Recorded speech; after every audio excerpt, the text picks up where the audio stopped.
advice. And if you become cured, don't mention our names. We have a lot of information, Karen. So I tell you what, should we just dive right into these questions? Go for it. All right, so Laura from Texas is on the line. Are you there, Laura? Yes, I am. Hi. Happy to be. Dr. Berg, thank you for taking my call. First off, I'd like to thank you. My sister's been working with you with your keto plan, and she has been doing fabulous, and I want to say that I appreciate that. Oh, that's great. Awesome. Now, my question is in regards to, I've heard that there's a possibility of some people having a absorption problem with B vitamins. I'm calling because my daughter has had a little bit of anxiety, and so we've been working with increasing her yeast intake, her nutritional yeast intake, and she's recently started her menstruation, and she's moving into some OCD characteristics, and I'm just wondering, are there, in your opinion, are there any telltale signs that we can see to know whether or not she's actually getting enough of the B vitamins? Good question. One of the things that you'll notice when you take nutritional yeast is that it's not that concentrated with Bs. I mean, it has a good amount, but it's not like, compared to high potency, you won't see that. But it doesn't mean that it's not effective. In fact, I think it's just as effective because it's about the how natural it is. If you're taking nutritional yeast, you're going to get B12 as well. But I think you mentioned that there's a possibility that she might have an intolerance. Is that something you're just guessing, or you're just? Well, I'm just curious. I'm curious. You know, I don't want to, of course, over supplement her on Bs. But so I'm curious as to, in regards to nutritional yeast. Yeah. Is there a limit to how much you should be consuming? You can actually take quite a bit, and you're not going to overdose because it's a natural version. You can only overdose when you do the synthetic. So I would, if she has OCD, I would definitely beef up on the B vitamins, no pun intended. And then I would also really, how old is she? She is 11 years old, just in the next month. Okay. Is she on the keto plan? Not strictly. We're working, that's our goal. We're working in that direction. That is going to probably be huge for her. She's going to, because when you start running your brain on ketones, it just, I mean, everything gets calm. It's really great. You can also buy exogenous ketones as a supplement, the salts, because there's two types. There's esters and salts. Salts are a lot less expensive and they work better. And the other one tastes like battery acid, and she's not going to take that. So get this esters, the ketone salts, and then some MCT oil if she can tolerate that a little bit, because that'll give her ketones in the transition of her getting on the keto plan, and just the brain's going to work a lot better. The brain needs B vitamins. It needs minerals as well. So I think the combination of both of those, and just the fact that she has OCD, I would actually give her more of the nutritional yeast, and that should help her. Okay, now the ketones, is that something that I can get via your organization? I don't sell ketones, but you can get them anywhere online. It's called exogenous ketones. Okay. And but I may have some of the MCT oil in stock, but you can check on that. But we have that. But that will also help. But it's sometimes like you could have a laxative effect if you do too much. But most people do fine with the oil. You just have to go slow. It's basically it's MCT oil, and it's made from coconuts. So you can check that out as well. All right. Thanks, Laura, for your question. And we need to go to New York City, Karen, with Antoine. Are you there?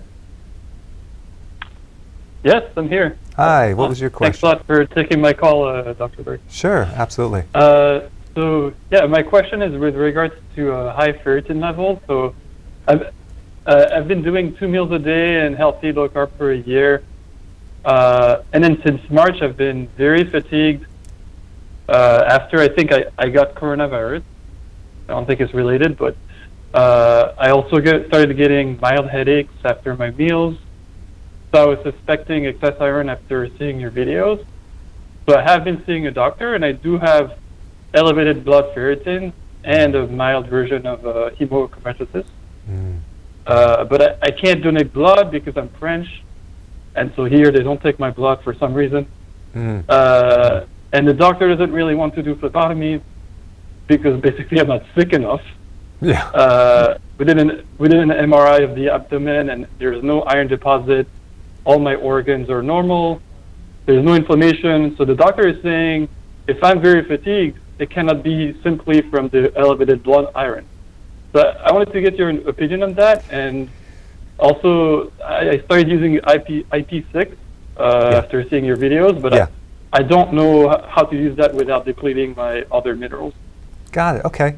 So really good point. Unfortunately, men tend to have more of a problem with this because they don't menstruate. But when you have too much iron in the blood, it can really make you exhausted, and it's very toxic on the body, especially the brain. So what you're going to have to do if you can't donate blood is you're going to have to, because out of all the minerals, our body doesn't like to get rid of iron too well, so we tend to retain it.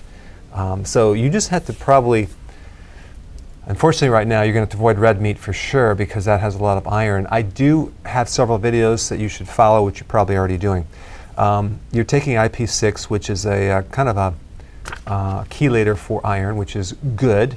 I would take my trace minerals and I would take the electrolytes just so you can get all the minerals, because what you want to do is you want to take out specifically just iron. So EDTA is another chelator you can take on an empty stomach, and then maybe at the other part of the day you can just take your minerals, so that way you can put the ones you want in and then pull the other ones out. I probably would start drinking distilled water and avoid foods with iron as much as possible. That's what you're going to have to do. Fasting will help you. Fasting will help you. But yeah, you're going to have to cope right now. You're going to have to chelate as you cope with this, and then your energy should come up. But I will also do a video for you that has a little bit more data that I can't really go into in this version, but stay tuned. Thanks for your question. Karen, where are people watching from or listening from? They are from all over the United States, and I see Australia just joined. But what about Wisconsin now? That's the main question. The motherland. Yes, you have viewers from Wisconsin, of course. Okay, good. All over the U.S. Morocco, the Philippines, Aruba, Germany, Canada, the UK, Algeria, Dubai, Ukraine, India, Ireland, Romania, Kenya, Iran, Finland. That's amazing. That's incredible. And more. Wow. Now, I have a question for you. Yeah. So there's someone here who's been on keto for 3 weeks. Mm-hmm. So just getting started. Mm-hmm. But they're tired. Yeah. And the uric acid is a little high. Yep. And also something called HbAC1. Okay. Is that something? HB. I wonder if there's talking about H-A1C, or I don't know. Okay, so we don't know what that is. Or maybe you're talking about A1C. Yeah. Okay, let's just pretend it's A1C. Okay. And they're tired. That means that they have blood sugars, which means they have insulin resistance, which means it takes a little longer for them to adapt. And so what they need to do is take two things: the B vitamins for sure, nutritional yeast, and the electrolyte powder. Those two will help. The other thing they can do in this transition phase is take some MCT oil. You just take like a tablespoon. That will give you the ketones. That'll actually get the energy up. The uric acid does come up when you do fasting. That is a normal thing. But you know what's interesting? Uric acid is probably one of the most powerful antioxidants in your body. In fact, out of all the antioxidants in your blood, it makes up over 50%. So it's there to help protect the red blood cells. So I wouldn't worry too much about that unless you have gout. And if you have gout, then you have to take lemon juice or potassium citrate to help raise your pH a little bit, and then the gout symptoms won't be there. But I would start with the nutrients, take some MCT oil to kind of kick you in and give it a little more time, and it'll happen. Your energy will come up. Good. Yeah. And then also I have another one. Someone just started taking the sleep aid, but they're not getting sleepy. Take more. That normally you should take 2. Okay, if that doesn't work, you can also add one more thing. It's called glycine. It's an amino acid. You take it right when you take the sleep aid, and that will enhance that. Make sure you don't eat any food at the same time because it can compete. There's certain nutrients in there that can compete with the food, so it has to be on an empty stomach for it to work. Good. I'm going to say, my 2 cents, I take 3. And I'm out. Absolutely. So I take 1 and I'm out, but she takes 3 and it seems to work. Yeah. Watch my other videos. If that doesn't fully handle it, watch my other videos on sleep. I have quite a few that go into different things. Good questions. Okay, Amy, you're from Fort Worth, Texas. Are you there? I am. Hi.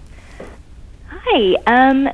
So I've been on keto and intermittent fasting for a couple of months now, and I feel great.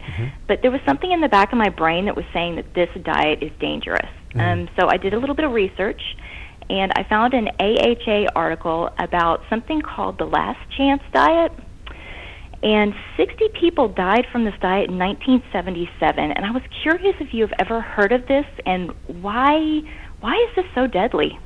What is called the Last Chance diet, and what were they eating? What was the diet? They explained it as, very popular. It was a liquid protein modified fast. Wow. I'll have like to. Optifast? No, that's a different one. Yeah, it sounds like So- interesting. It's got nothing to do with keto. So what we'll have to do is I'll have to look that up because I've never heard of that. Okay. But if you're doing liquid protein and it's low fat, which they normally do, that can really mess up the liver and the gallbladder. I did have a patient down the street. She came to see me and she was doing a similar thing, and she had a lot of issues. This idea that you don't need to go crazy with the protein, but again, if you have protein with the fat, it's very unlikely you're going to have a problem with the kidneys unless you already have kidney problems. There's a lot of false information on too much protein, and you can't do too much protein. So I think you're going to be fine, Amy, especially if you do it healthily. Like we I recommend. feel great, and it didn't. These results didn't jive with what I was feeling, so I wanted to get your opinion. Awesome. Well, thanks for your sounds call. like a completely different diet. All right, thank you. Awesome. You're welcome. Okay. Do we have any more questions, Andy? Yeah, someone, and I say someone because sometimes I can't tell a name Okay. from their code words here. On keto, wake up irritated and shaky. Okay. I would look back to what you ate the day before, probably in the evening. Were your carbs a little bit higher? Because it sounds like a blood sugar issue. And so what you ate the day before really is going to make you feel like that.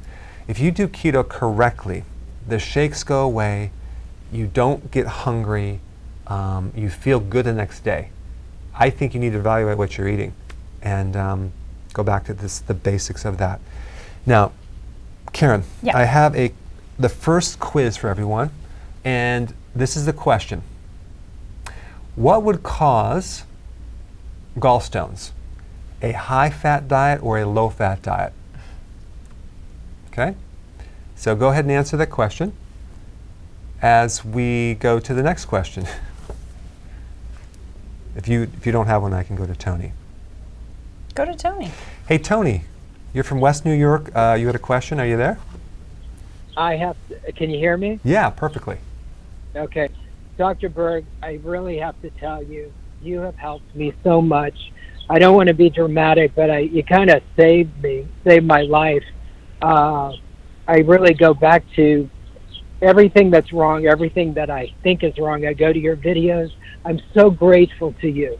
And I've turned so many people onto your videos. You've helped so many people. I'm so grateful. Oh, wow. Thank you. Yes. But I will get to my question. I am 60. I was on the keto diet strictly. I lost a lot of weight, lost my belly fat. I been cheating a bit lately, but my problem is with losing the muscle. You know, I read the book, I might be the liver body type, but I don't have a belly, but I have it around my thighs. But I'm worried about this muscle mass loss. Now, I do have a bit of higher cortisol, but I'm scared to eat less, that I'll lose more muscle or more weight. And I'm also afraid to do the intermittent fasting, that I'm going to get too thin. Any advice you can give me? And one more question: is there any way someone can come to see you, or do you no longer see patients? That was another one of my questions. That's a common question. Right now, I all the time is on researching a lot and then doing videos, so I don't see clients anymore. But I do these questions so I can talk to you in person. Okay, so thank you, sir. So the muscle mass is directly connected to several things, primarily a loss of testosterone and or growth hormone. So as long as you support those two hormones, you're going to be good to go. Now let's take a look at what would stimulate growth hormone. Fasting. Fasting is probably the most potent thing to stimulate growth hormone. Now you would think if I don't eat, my muscles are going to shrivel up, but they don't. They actually go in protect mode. So some fasting is very beneficial, especially for you. I would just do 2 meals a day and keep them close, because if you actually can achieve a fasting for 18 to even 20 hours, you will find that it'll actually help support your muscle growth. Now the other thing that you need to do is you need to actually increase the volume of exercise and really work those muscles with combining your fasting, those two together, and having enough protein in your diet. So, and then that's going to be pretty much what you need to do. The other thing is you can always reduce stress, get more sleep. Now, you're 60. There are some other things that I'm also researching now, which I really like, the peptide therapy.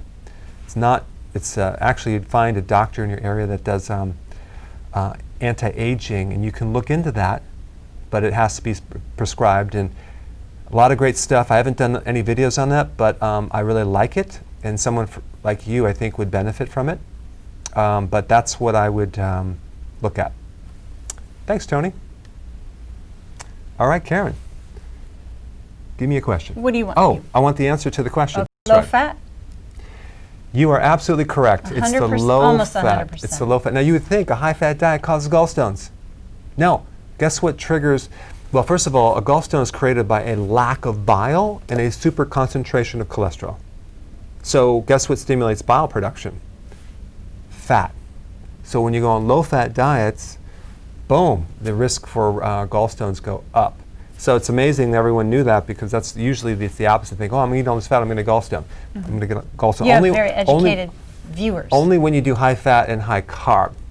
I didn't know it, and I feel stupid. Hey, that's okay, Steve. Steve, stay in your hole.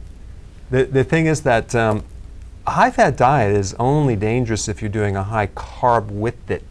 And that's what they always mix in there when they actually have the research on high fat. They don't tell you they really raise the carb, and the carb they're using is pure sugar and glucose and high fructose corn syrup. Okay, Karen, I'm going to throw in another question. Let's do it. Actually, all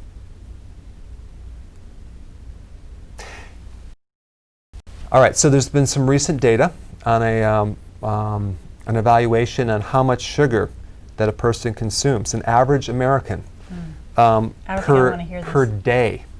Okay, per day. And I mean, just to keep it easy, we deal in teaspoons. Let's just deal in teaspoons, okay? How many teaspoons does an average American consume of sugar? I'm not talking about added sugar, total sugar per day. So you're saying you're not talking about if someone puts sugar in. You're talking about what's in ketchup, Total. What's in What cookies and converts to sugar as far as the other carbs, all that. Take a wild guess, that guys. includes carbs like breads and rice and potatoes. Cereal and crackers and biscuits so and waffles all and pancakes. the sugar directly are converted that ends up in a body in teaspoons. Yep. Because if we're going to Europe, we would do it in grams, and I'll give it to you in grams as well. But let's just stick with teaspoons for right now. And if you're from Europe, you can use grams if you want. I have that. Okay, so yeah, when you put your answer, put teaspoons or grams. Yep. All right. Now you can give me a question. I can give you a question while these guys are answering. So, does keto help prevent or aid with fungus type of growth? Well, if you do intermittent fasting, especially, I mean, ketones, as far as my knowledge, I don't think they're antimicrobial. They're antioxidant, but they do starve off the food for microbes, so that's one thing. But they don't necessarily directly kill it. But just if you come off the sugar, fungus and mold and candida go away indirectly because you're starving them. So yes, that would be yes. Ah. And the other thing about that, one really good candida killer is apple cider vinegar, believe it or not. So it's that ties into the question that I'm going to go into later. But the point is that the biggest thing for microbes in the body is to avoid sugar, because that's what they live on. In fact, for your immune system, if you consume sugar, the microbes will go after that and leave your immune system to be weak. So There you have it. there we have it. All right. Do we have the answer yet? We have, it's all over the map. It's everything from the lowest I've seen is 6 teaspoons Okay. to 300 teaspoons. I see 250 grams. Okay. So let's let Steve answer this one. All right. I'm going to boldly say 10 teaspoons. Okay. And what does Terry say? Is Terry in there? Terry's in here. He's sort of incognito. But I see Terry, his I speak for hand. Terry. How many do you think, Terry? Terry's just throwing his hands up. He has no idea. Okay. You tell me. What's yours? I'm going to say probably around 500. 500 teaspoons? Yeah. 500 teaspoons. I don't know. I figure it's going to be outrageous. You ask me a question, Okay. then you laugh at my answer. I'm Well, not answering questions Okay. anymore. All right. I just was surprised. Okay. That's quite a few. 20. Okay. Okay, so it's 162 grams, okay, which comes out to 40 teaspoons. Now, in some of my other videos, I said Okay, it's see, 31. I just want to say that a lot of people had 100, 200, 300 teaspoons. So you guys get me. That's all. Yeah. Your answer was well within the norm, Karen. Thank you. Well within the norm of wrong answers. What we could do is we could just take an average of what everyone said. You know what's interesting, though? They've done some studies on this, and they found that if you take an average of what everyone says, Of you'll all the come out answers. to the right answer. I don't know how You're that very, works, very, but very you know what? close. Someday I'm going to do that. We're Brilliant, digressing, Karen, but it's an absolutely. interesting study. Betcha. Yeah, because it's 2.5 pounds per week, or 1.1 kilograms per week. Now that's just a tremendous amount of sugar 2.5 pounds a week. Well, that's 2 got to point- be 500 teaspoons. per week. We're talking about per day. All right, so the point is that there's way too much sugar, and I'm going to be doing a video next week on why or how sugar causes a cavity. Now, if you just think about a cavity, that's dental decay. You're creating a decaying process of a substance that's so hard, it's like bone, right? Enamel. How could sugar cause a destruction or decay of that bone? That's just bizarre to me, but it does. You know what's more bizarre? What? Why I always got lollipops at the dentist when I left. Well, it keeps them coming. Keeps them coming back, Karen. I don't think All I right. do that anymore. So, T, you're from Australia. You had a question. Go ahead. Yes. Hi, Dr. Berg, and hi, everyone out there. Hi. Hi. I had a few questions. One was that is there any possibility to build muscles along with keto? Because you know how there's, I don't know, it's a myth or what it is. Like they ask you to eat more carbs when you have to put on more muscles. Yeah. Good Number question. one. Number two is that I am doing intermittent fasting along with because I've lost around. I've started my journey at 118 kilos, and I've come down to 90 kilos now, in like 1 year's time. Partially following keto, because along with my Indian food, it's really hard to get down to like exact keto. But partially keto and yes, doing intermittent fasting. So I've lost around 28 kilos, but I'm like I mentioned, like I'm trying to build muscle. So considering that I'm doing 16 and 8, is it necessary to that when you're doing 8 hours, when you are eating in 8 hours to have meal only after 4 hours? Can I do like after every 2 hours? You know what I mean? I'm trying to say is like if I can eat every 2 hours in those 8 hours time. Oh, okay. So in other words, you want to take that window of 8 hours and eat every 2 hours within the window. Yes. Okay. And fast for next 16 hours, like 16 and 8. Okay. And the third question was that do you like offer diet plans, and does your clinic offer diet plans online or howsoever? Okay. If that's possible. Okay. Yeah. So let me Please, let me get to your one question. No, I was kidding.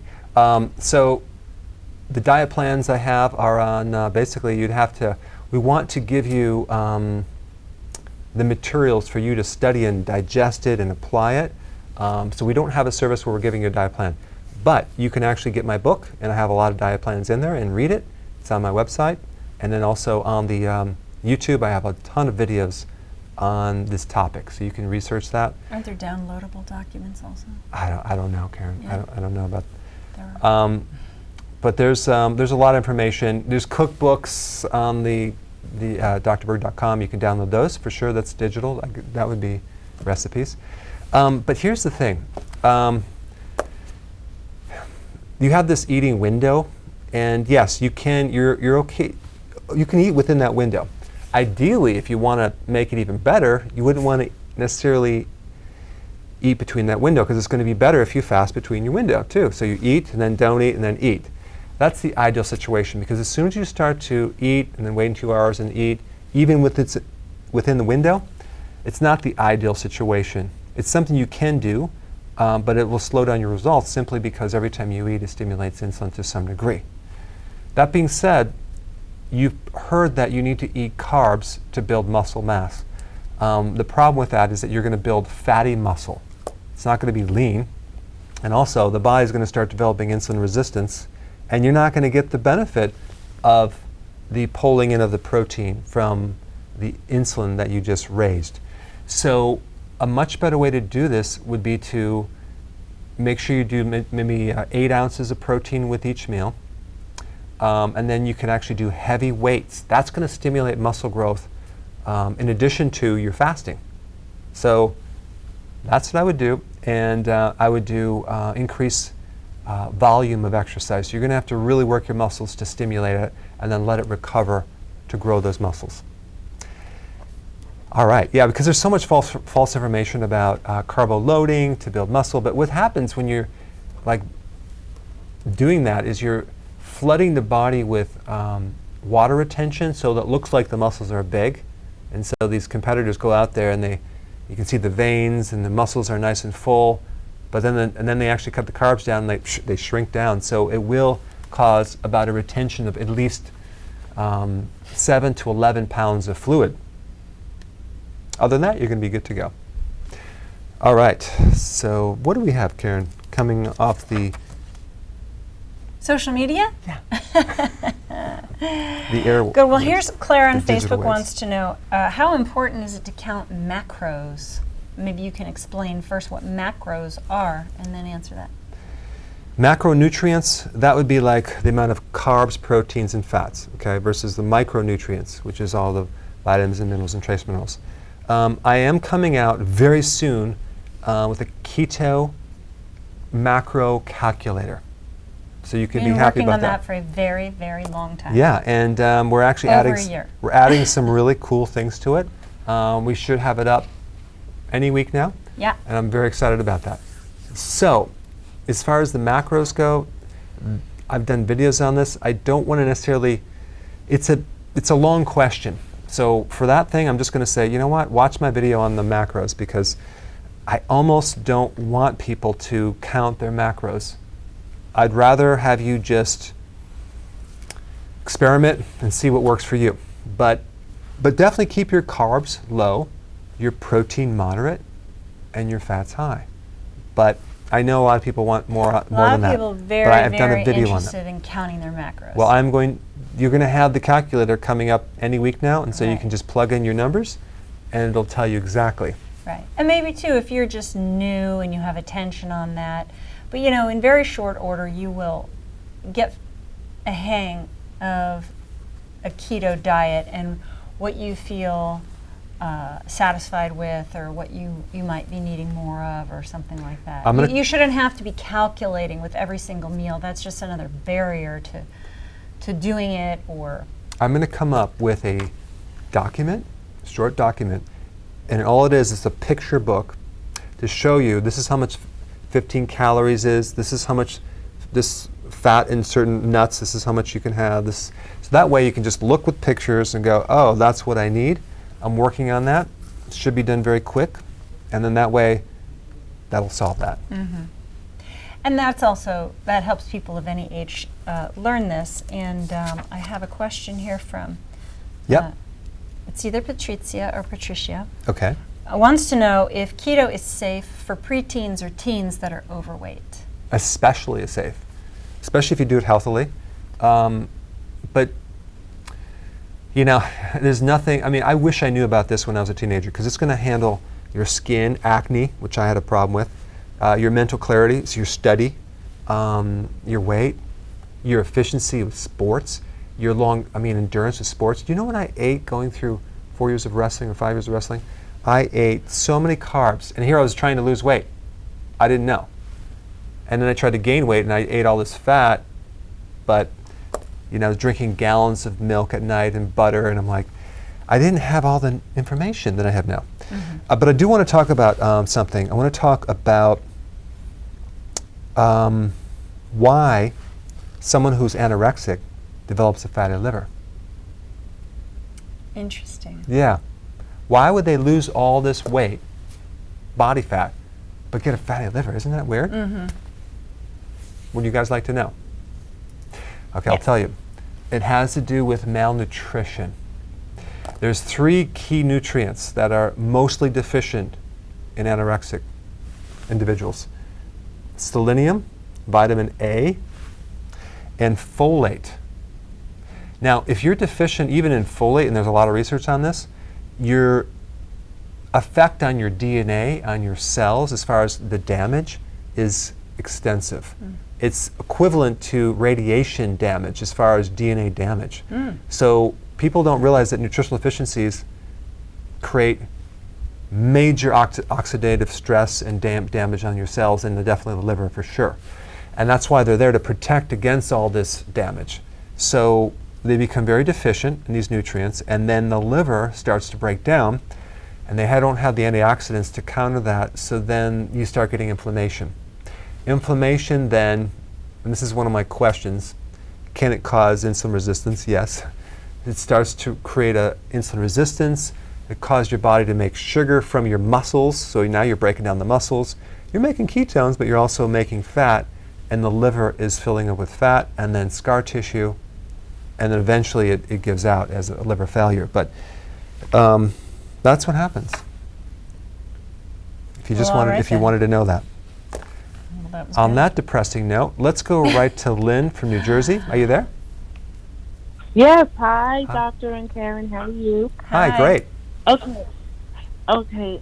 So you had suggested before when I talked to you that I go on a 1 meal every other day fast. Yeah. Okay. Right. So I started that this past Monday. It's going great. Now, the only question I have is, will this interrupt my, will I become insulin resistant on the days that I don't eat a meal? I drink your electrolyte powder together with wheatgrass powder, nutritional yeast, trace minerals, the zinc, lemon juice, and fresh lemon for vitamin C.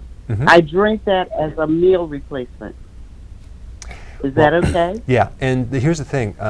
Because hardly any calories in that, you're not going to stimulate insulin because you're taking nutrients. Okay. So you're going to be okay. Okay. The thing that causes insulin resistance is too much insulin. Now, Right. what's also very fascinating is people that have gastric bypass surgery, they tend to get rid of their diabetes and their insulin resistance. And it's like weird. Why would you cut out part of your small intestine, the first part, and all of a sudden get rid of your diabetes and your type 2 diabetes and your insulin problems? That's wild, isn't it? And they also, seem to clear up a lot of other issues, but then they have other side effects. What is in that small intestine that's causing this problem? And maybe we should just all get rid of our small intestine to prevent diabetes, right? No. She's not listening. But No, I'm not listening. I'm sorry. that's fine. I'll talk to Steve over here. That was mean to cut to Karen when she was studying. I'm When sorry, I just, Karen. I was You were- staring He at was you working so hard. intently for the entire time, and the second that I turned to start looking for some questions. Oh, I'm sorry, Karen, but I couldn't help. Okay. Yeah. Okay. So Steve. Okay, now I'm listening. Okay. Now you're interested. Okay. No, I So, didn't say that. so what is it about this small intestine thing that causes diabetes? Because we need to take it out to prevent diabetes, right? No. No. Well, it really boils down to this one thing. It's not mysterious. There's something in your small intestine that, that triggers insulin. And it's every time you eat, you trigger this thing. It's really it's GIP hormone, and that's the hormone. But it triggers this thing that raises insulin. So now all of a sudden you're taking out that mechanism. So now your insulin is going to be lowered, and that right there, that just proves that high levels of insulin do contribute to, if not cause, insulin resistance. So that's why it works. And there's better ways of correcting this, and that would be just don't eat so frequently. All right, that's all I want to say. There you have That's all I want to say, Karen. it. Okay. All right, so let's go to a question that you Well, have. now I don't have a You question, don't have a question, because I was okay. busy listening to you. All That right. was a setup right there. Let's go to Lynn from New Jersey. I think, Lynn, Didn't we just talk to we Lynn? just talked to you. I think I got distracted. And Did he answer your question? He did, but I had something else. So later, so wait a minute. Later on the days that I don't eat, I drink the tea, the fasting tea. Yeah. But I put ACV and lemon in that at night. Okay. Is that good also? Yeah, that's really good. The apple cider vinegar and the lemon is really good at night. It's not going to be a problem. But I got so involved in the topic that I completely forgot if I answered your question. So yeah, you can do that, Lynn. Not a problem. Glad you're winning, and just continue. Let's go to Christine from New York City. Are you there? Hi. Hi. Yep, I'm here. Great. How are you? Great, thanks. Karen, I love your hair highlights, by the way. Thank you. I wanted to know, how could I possibly have such bad electrolyte or mineral deficiency if I'm eating all of the recommended foods and drinking the water with the salt, the apple cider vinegar? I've been on like strict keto for about 6 weeks with the intermittent fasting to 2 meals a day. Okay. I felt great. I felt really great for a long time. It solved so many problems for me, like the gut issues, but now I'm having a lot of mental confusion back. I feel dehydrated, like my skin looks very dry. I have leg cramps at night, weakness. I'm scared. It's like it's not the way I was feeling for so long, and now I'm just really worried that something's wrong with my kidneys. I really don't know what I'm doing wrong. Okay. I think it's not the minerals. I think it's the ability to absorb fats. Are you taking my gallbladder formula? I do have it, but I don't take it with every meal. Okay. I should. This is what I think that's going on. in order to absorb, like even calcium, for example, even magnesium, you need vitamin D. In order for that to happen, you need the bile, in the purified bile salts.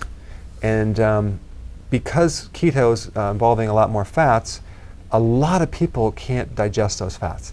And so they're not getting the full benefit of the fat-soluble vitamins that then control and transport the minerals. So, and especially if your skin's getting dry, that is a fat-soluble vitamin deficiency, omega-3 fatty acids. So I would not only increase certain fats, especially fish oils, cod liver oil would be good, but also the bile, take 2 after the meal. I think that's going to really solve your problem. And start taking more vitamin D. And then let me know next week if it doesn't handle it. And on that topic, I think I want to talk about a little bit more about these bile salts, because when I bring up the word bile, people kind of get disgusted, like, oh my gosh, what is that stuff? The bile stuff is disgusting. But it's, if you look up bile, what it does, it's amazing therapeutically.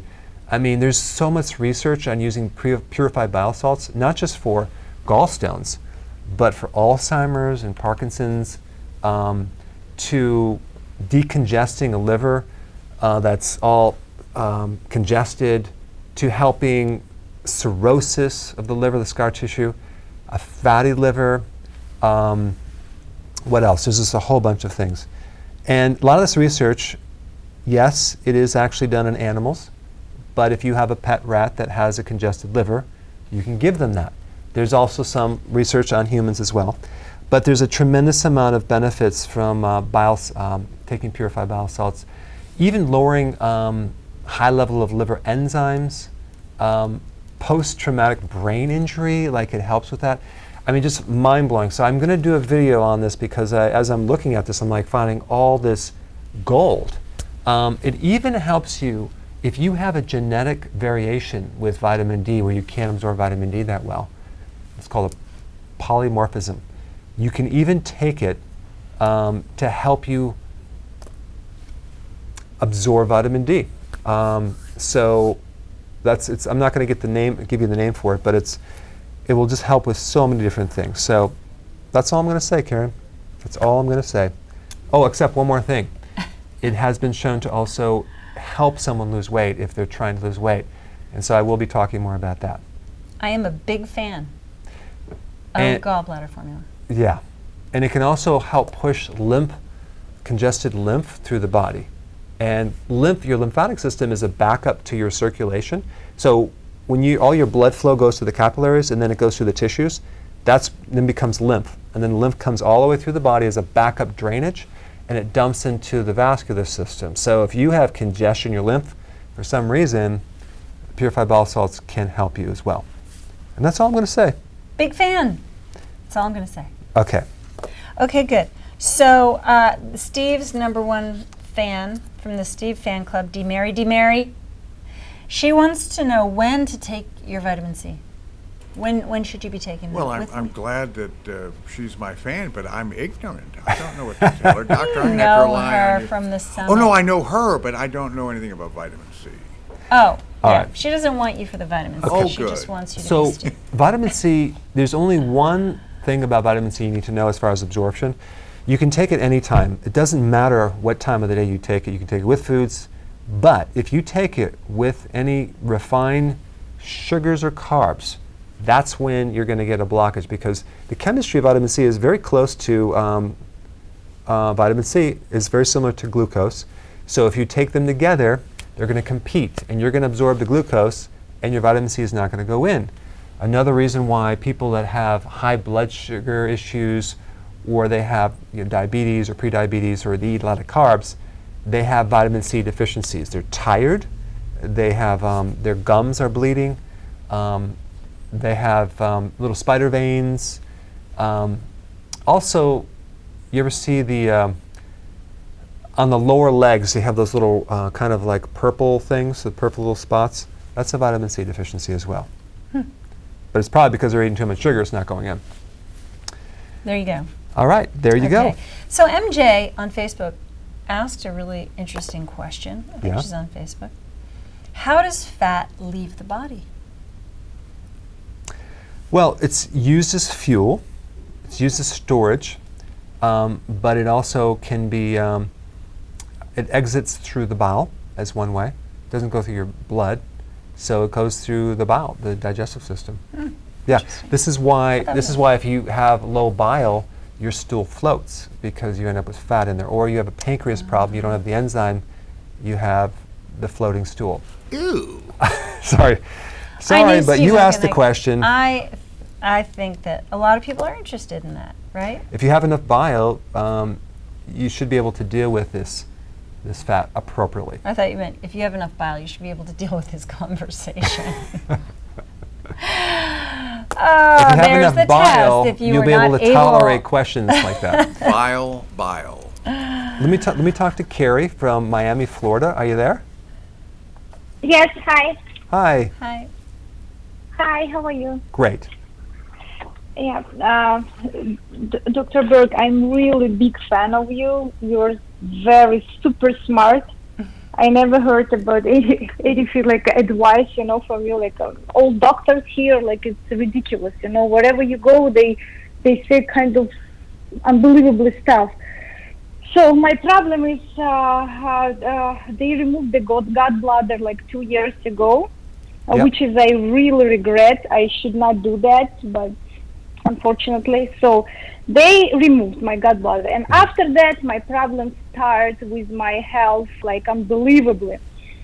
So my palms are yellow and dry, but the most terrible one is the left palm, very dry, very yellow, and like itching, So, and I have a bloating, even if I do not eat anything, I have bloating like I'm 6 months pregnant, Yeah. Or every time I weigh, like, as I'm not a fat person, like all my life I'm 49 kilos, and now I'm like about 55, 56 kilo. I stuck.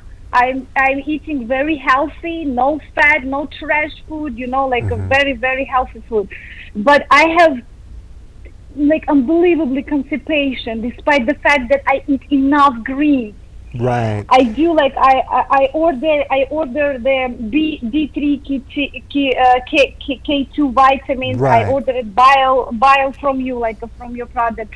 I drink milk thistle. I don't know if it helps, but nothing like. And I forgot to tell you, 3 months ago, I had a hepatitis A, and it was, I think it's like a big, like it's my liver got worse, after this. I got it. So you're probably wondering what you should do next, right? Terrible.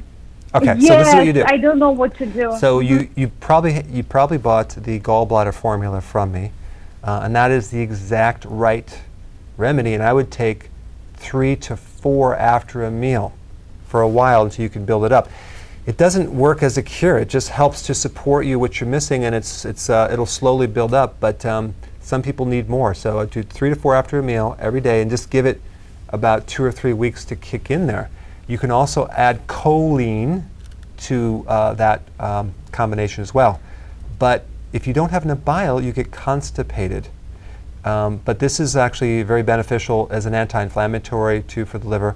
But it'll help you tremendously. There's some other things you can do as well. You can take enzymes. Make sure the enzymes you take have lipase in them to help with the pancreas. So enzymes for the pancreas, choline, and the gallbladder formula after the meal.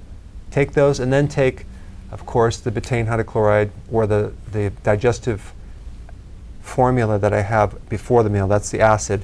I think that should solve it. So you need more acid, the enzymes, the bile, and I think that should really help you with a lot of things you're going through. So try that, okay? By the way, I love Carrie's Baltic accent. Sounds like Natasha. Exactly. Hey, let's talk about apple cider vinegar while we're on the topic. Is there any research on apple cider vinegar for the liver? That's the question, right? Yes or no? No, I was kidding. Yes. Now, so you look up the research on apple cider vinegar. There's quite a bit. PubMed. Great research on mice, goldfish. In fact, if you have a pet goldfish, it's been shown to improve the immune system of that goldfish. I'm not kidding. I and mean, also, the size of the gallbladder on that goldfish. no, we're talking about the liver. Or the liver, still. Yeah, well, you know, like This is fish very oils, it's kind tiny. of small. Yeah. So, so if it helps the goldfish, it's bound to help you. So it can help your immune system. It's also on the studies with mice. If you have a pet gerbil or a, I don't know, a hamster, you can use this apple cider vinegar to help decrease oxidative stress. It's antimicrobial, and it can really decrease candida. But the main benefit of apple cider vinegar for humans is it can support healthy blood sugars, and it can help you with your digestion greatly, and also help you absorb minerals. So that's all I'm going to say about that, but I just want to mention some of the benefits to your liver if you have some pets. All right, what do we have? Okay, good. So more gallbladder questions. Okay. Someone's saying, if they don't have a gallbladder, can bile still get into your system? There's still a tube from your liver which makes the bile to the small intestine. You just don't have the little sac that stores the gallbladder and concentrates the bile.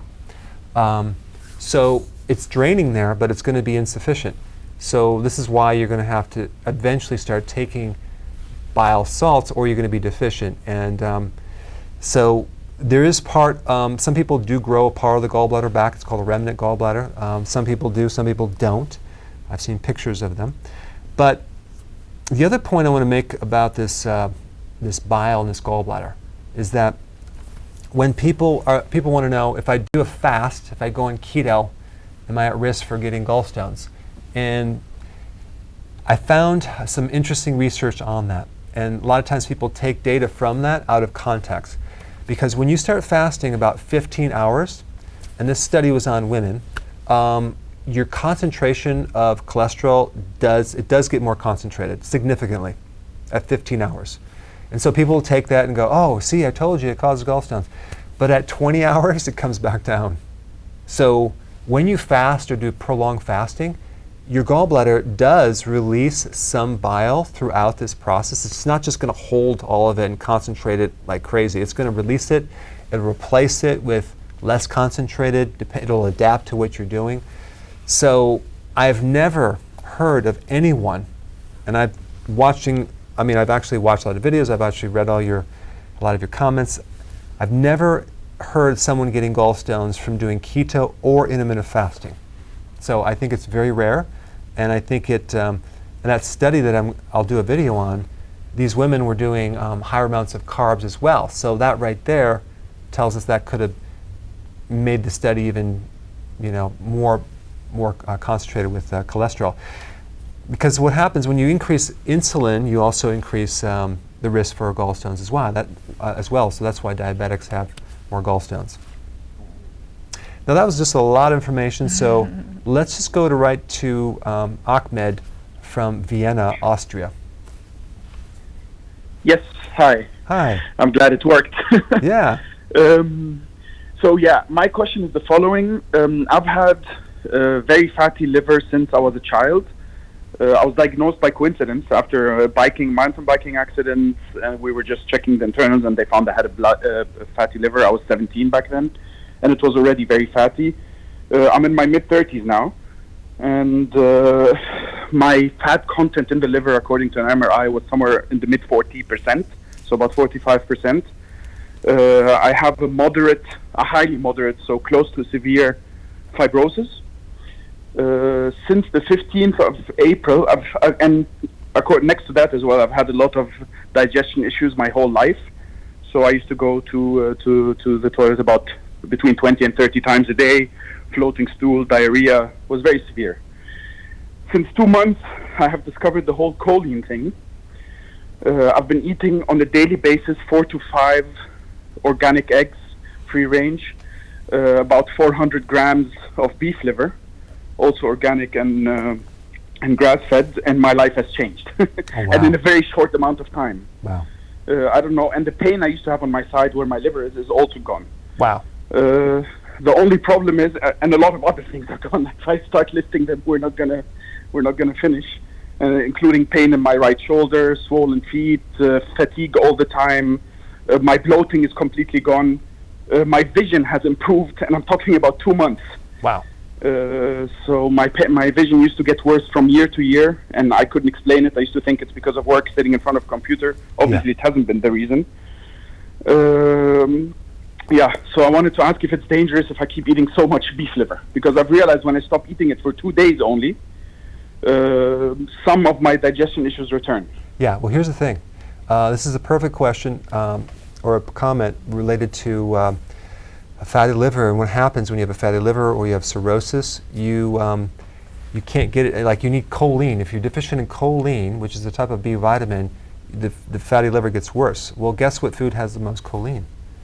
Eggs, especially egg yolks. And it's also in beef. So you're doing the right thing. I would keep doing it. It's working. Don't change it. A couple things why your vision is improving is because your liver is doing better and you're producing more bile and you're absorbing more vitamin A, and that's for the vision. So you don't have that issue. That's my guess. There's a couple of things you can do. Milk thistle would be really good to take. Purified bile salts would be essential. I would do that. And then there's something called calcium D glucarate. Okay, you can try that as well. That's good for a liver detox, and it's good to keep the flow through the liver. It's good for men and women as well, especially if there's estrogen dominance, because the liver is the key organ to buffer some of these hormones too. And if it's damaged, your estrogen starts going up, and you have other issues if you're a man. The other thing is that I was going to mention, he noticed this when he was 17 after an accident. A lot of kids that were involved in dying or accidents, they'll do autopsies and they find like this small child or even teenager has these fatty streaks through the arteries. They have earlier atherosclerosis, and I think I released a video on that recently, and I think we talked about it. But heart disease starts when you're young, at like 7 years old. It doesn't start when you get older. You just don't get it tested. So just another point, if you're a parent and you have kids, get them off the candy, get them off the sugar, start eating healthy now. They don't have the judgment, so you're going to have to educate them and have them watch that video that I talked about online. Okay, by the way, I have a quick quiz for you and Karen. What's fun and everyone wants to know about? Summit. Keto Summit. The summit is coming up in August 29th and 30th, and you guys should register. It's going to be virtual, so you can stay home and watch it. Free parking? Free parking. That's a huge benefit. And we have some amazing speakers. I'm telling you, you guys are in for a treat. You want to attend it. It's going to be very inexpensive, so you should sign up. There's going to put a link down below, Steve, if you wouldn't mind, and you can check it out. But you don't want to miss that. What do we have going on over here? Well, there's a lot of gallbladder questions. You really? stirred the hornet's nest. I opened up a can of gallbladder. A can of bile. So here's a question. How do you know if you're taking too much bile salt? You're going to have diarrhea. It's a laxative effect. So that's one way to know. The only time you wouldn't want to take purified bile salts is if you have diarrhea or you have a hyperthyroid problem, because bile helps trigger increased thyroid hormones. So it's great for hypothyroid, but not hyper, because it'll make the conversion of thyroid hormone that much more. So you don't want to do that. But bile is just a fascinating topic. We can talk more about it, but a new thing that I learned about the bile salts is it actually helps mitochondrial damage. That blows my mind. So it's really cool. Okay, so let's go to Mohammed from Pennsylvania. Are you there? Yes, I'm here. Thanks, Dr. Sure. Berg. So one of the video, you told us just like if you have a fatty liver issue, 3 symptoms I saw you explain, just like frequent toe fungus, and plus if you don't have any moon-like structure, the white on the toes, on the foot toes, and plus the smelly feet. So basically, I have other symptoms. I don't have any other symptoms at all. Plus, I also have blood work done, so liver enzyme is fine. There is no issue with that stuff, But I do have a toe fungus every 6 months because I use a liquid for the toe fungus to cure that one. It works fine, but after 6 months, it come back again, Yeah. So I have a plus question. also, I have no okay, go ahead. Are you doing as far as the amount of carbohydrates that you have in your diet? Would you say that they're really low, or they're sort of low sometimes when you do the ketogenic diet? Just like I'm not doing any keto diet, but my regular food is normal food. What I eat Okay, just like normal food. Okay, all right. Yeah. So this is what you need to do. The fungus is a symptom of your diet. You need to permanently handle this thing. You need to change your basic diet. You need to get on healthy keto and intermittent fasting, because what's feeding this fungus among us is the sugar. It's the sugar. So the normal food that you're eating is just too high in carbs. So you need to cut that way down, and that's going to help you. Okay, and then Amrit from New York City, are you there? Hi, yes. Thanks for taking my call. Sure. Can you hear me? Yes. What's your quick question? Yeah, so basically I started the keto diet on Monday. Oh, and good. I'm losing weight. Yeah, thank you. I'm feeling good, but my heart is beating harder.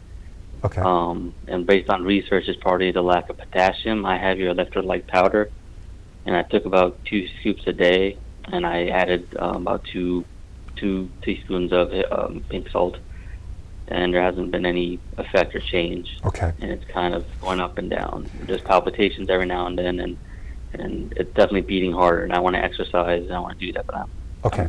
So I'm confused.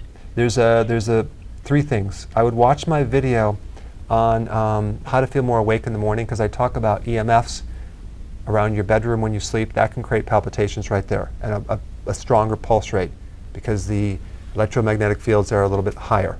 And that will be huge, especially if you're on your computer all day. The other thing is you need B1, which is a nutritional yeast. That will also calm down the pulse rate. And the last thing is you need to support the gallbladder, because if the gallbladder is congested because you're doing a lot more fats and you need more bile or gallbladder support, that can create the pulse rate that goes up as well. I did a video on palpitations, and we talked about the gallbladder being affected. So study that, and I think and let us know next week. Guys, thanks for your wonderful questions. The time has come to wrap up. Come and gone. So have a wonderful week, and we'll see you next time.